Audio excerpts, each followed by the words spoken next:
കോഴിക്കോട് ഇതര സംസ്ഥാന തൊഴിലാളി സഹോദരനെ തലക്കടിച്ചു കൊന്നു. ഉത്തർപ്രദേശ് സ്വദേശി ലക്ഷ്മി നാരായണാണ് മരിച്ചത്. സഹോദരൻ കൈലാസിനെ അരീക്കോട് പോലീസ് കസ്റ്റഡിയിലെടുത്തു.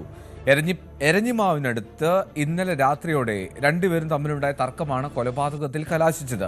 ഗുലാം നബി ആസാദാണ് വിവരങ്ങൾ നൽകുക. ആസാദ്, എന്താണ് വല്ലോ ലഹരിയിലുമാണോ ഇത്തരത്തിൽ സഹോദരങ്ങൾ തമ്മിൽ കൊമ്പുകോർത്ത്? എന്തോ ഇന്നലെ രാത്രി സഹോദരങ്ങളായ ഉത്തർപ്രദേശ് സ്വദേശികളായ ലക്ഷ്മി നാരായണനും കൈലാസും തമ്മിൽ വാക്കുതർക്കം ഉണ്ടാവുകയും ഇവര് ദേഹോപദ്രവം ഏൽപ്പിക്കുകയും ചെയ്തിരുന്നു. തുടർന്നുണ്ടായ അക്രമത്തിലാണ് ഇപ്പോൾ ലക്ഷ്മി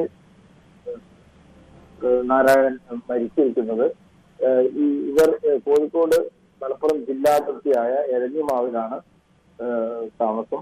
അവിടെ ഈ ചെടിച്ചട്ടികൾ ഉൾപ്പെടെയുള്ള നിർമ്മിച്ചുകൊണ്ട് ഏറെക്കാലമായി ഈ പ്രദേശത്ത് താമസിക്കുന്നവരാണ് ഇവര്. ഇന്നലെ രാത്രിയാണ് ഇവർ തമ്മിൽ തർക്കമുണ്ടാകുകയും സഹോദരനായ കൈലേഷ് ലക്ഷ്മി നാരായണനെ ആക്രമിക്കുകയും ചെയ്തത്. ഇതിൽ ഗുരുതര പരിക്കേറ്റ് ഇയാൾ മരണപ്പെടുകയും അദ്ദേഹത്തിന്റെ ബോഡി തൊട്ടടുത്ത് റോഡരികിൽ നിർത്തിയിരുന്ന ലോറിയുടെ അടിയിലേക്ക് കൊണ്ടുപോയി ഇടുകയുമായിരുന്നു എന്നാണ് ഇപ്പോൾ പോലീസിൽ നിന്നും പറയാൻ കഴിയുന്നത്. ഇപ്പോൾ ഈ കൊലപാതകം നടത്തിയ കൈലാസിനെ അരീക്കോട് പോലീസ് കസ്റ്റഡിയിലെടുത്തിട്ടുണ്ട്.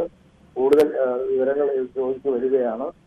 മുൻ വൈരാഗ്യമോ അല്ലെങ്കിൽ മറ്റ് ലഹരി പദാർത്ഥങ്ങൾ ഉൾപ്പെടെയുള്ള ഉപയോഗിച്ചിട്ടാണോ ഇത്തരത്തിൽ കൊലപാതകം നടത്തിയതെന്നുള്ള കാര്യങ്ങൾ പോലീസ് അന്വേഷിച്ചു വരികയാണ്. ദാരുണമായ ഒരു കൊലപാതകമാണ് ഉണ്ടായിരിക്കുന്നത്. ശരി, ഗുലാം നബി ആസാദാണ് വിവരങ്ങൾ പങ്കുവെക്കുന്നത്. കോഴിക്കോട് ഇതര സംസ്ഥാന തൊഴിലാളിയാണ് സഹോദരനെ തലക്കടിച്ചു കൊന്നത്.